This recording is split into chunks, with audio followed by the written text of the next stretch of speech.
Salut à tous, ce mardi, nous aurons quand même un chiffre très important, c'est le chiffre d'inflation aux États-Unis, 2,4% attendu. Au-delà des attentes, ce serait une mauvaise nouvelle pour les actifs risqués et les marchés, que ce soit les marchés actions et également les marchés traditionnels, les marchés crypto. En dessous des attentes, ce serait plutôt une bonne nouvelle puisque ça voudrait dire que il y a moins d'inflation prévue, donc la Fed peut baisser ses taux directeurs. En tout cas, au moins 2-3 fois comme l'anticipe cette année le marché. On a des marchés qui ont bien repris. Hier, finalement, des marchés américains qui, grosso modo, prennent 3% après l'accalmie entre les États-Unis et la Chine. Donc ça, c'est une bonne chose. On a une pause sur le marché crypto après leur envolée, finalement aidé par cette mise à jour, cette upgrade de Pectra d'Ethereum.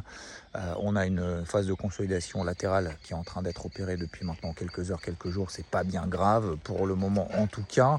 Bref, on a aussi l'euro-dollar qui a quand même bien baissé, cette grosse zone mensuelle dont on parlait ensemble autour des 1,14, 1,15 qui a bien réagi. Aujourd'hui, on est à 11, un petit peu au-dessus.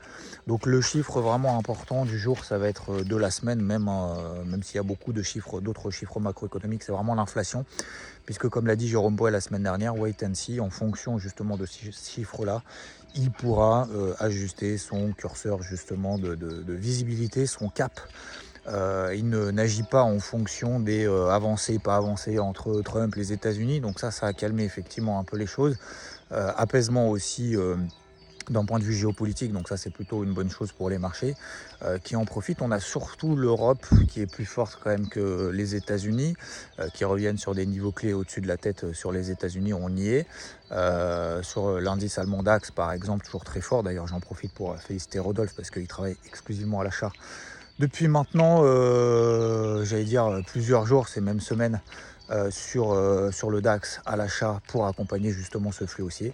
Bref, une journée qui s'annonce encore intensive et passionnante. 14h30 chiffre d'inflation aux États-Unis. En attendant, prenez soin de vous. Je vous souhaite une belle journée.